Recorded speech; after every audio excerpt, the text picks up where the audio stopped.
শেরপুরে বাস ও সিএনজি মুখোমুখি সংঘর্ষে 6 জন নিহত। শেরপুরে যাত্রীবাহী বাস ও যাত্রীবাহী সিএনজির মুখোমুখি সংঘর্ষ হলে ঘটনাস্থলে সিএনজিতে থাকা চালক সহ 6 জন প্রাণ হারিয়েছেন। একটি কুকুরকে বাঁচাতে গিয়ে এই দুর্ঘটনা ঘটে। এ ঘটনায় গুরুতর আহত হয়েছেন আরও 8 থেকে 10 জন।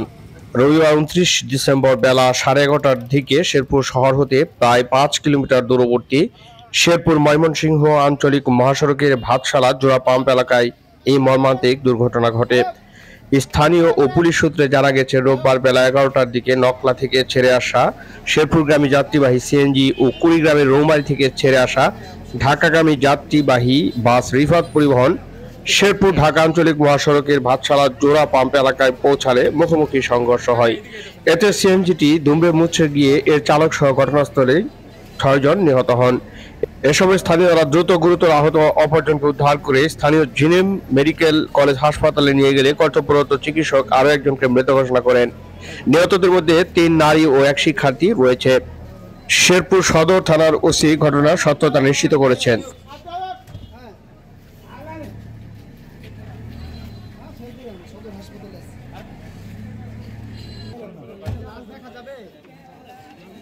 এখন দেখতে দিবে আপনাকে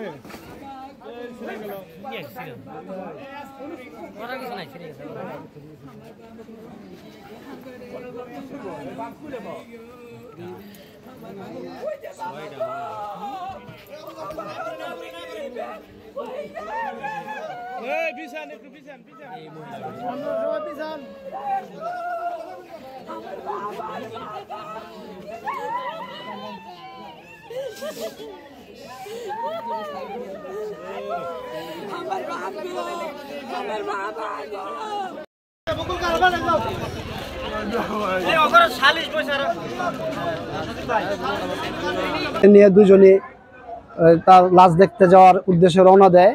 শেরপুর পিটে সামনে এসে স্বামী স্ত্রী দুজন একসাথে ইন্তেকাল করে সড়ক দুর্ঘটনায়, এবং সে দুজন মানে স্বামী এবং স্ত্রী দুজনই আমার শ্বশুর শাশুড়ি। আমরা তাদের লাশ দেখার জন্য শেরপুর সদর হাসপাতালে এসেছি। আপনারা সবাই মরহুমদের বিষয়টা এখন পর্যন্ত জানি না কিভাবে অ্যাক্সিডেন্ট হয়েছে, দুর্ঘটনাটা হয়েছে। ওনারা তারাকান্দি থেকে আসছিল, আলিনাপাড়া তারাকান্দি বাজারে উঠে এখান থেকে শেরপুরে আসা শ্রীবর্দী যাওয়ার উদ্দেশ্যে রওনা দিবে। এই পিটিআইয়ের সামনে দুর্ঘটনা ঘটেছে। আমি আমার দুজনই শ্বশুর শাশুড়ি, অন্যদেরকে আমি চিনি না, এখন পর্যন্ত শনাক্ত করতে পারি নাই। এখন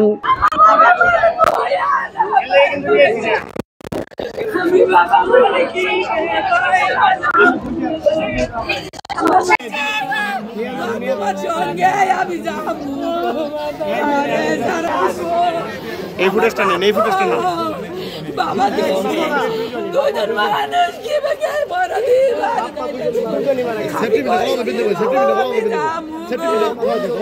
আমি তোমারে নিয়ে যাব মারা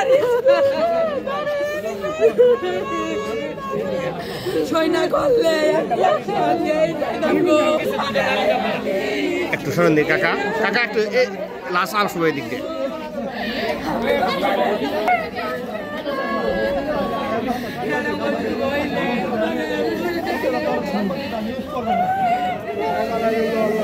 পদ্ম 29/12/2024 সকাল 11:30 সময় শেরপুর সদর থানাধীন ভাতশালা ইউনিয়নের উত্তর সাপমারি গ্রামের পল্লী বিদ্যুৎ পাওয়ার গ্রিডের সামনে ঢাকামুখী রিফাত বাস এবং শেরপুরমুখী সিএনজির মুখোমুখি সংঘর্ষ হয়। উক্ত সংঘর্ষে সিএনজির 5 জন যাত্রী ঘটনাস্থলেই মৃত্যুবরণ করে। বাস আটক আছে, সিএনজি থানায় নিয়ে আসা হয়েছে, আইনগত ব্যবস্থা প্রক্রিয়াধীন শুনেছি, কিন্তু এখনো কোনো আমাদের কাছে কেউ সংবাদ নিয়ে আসেন।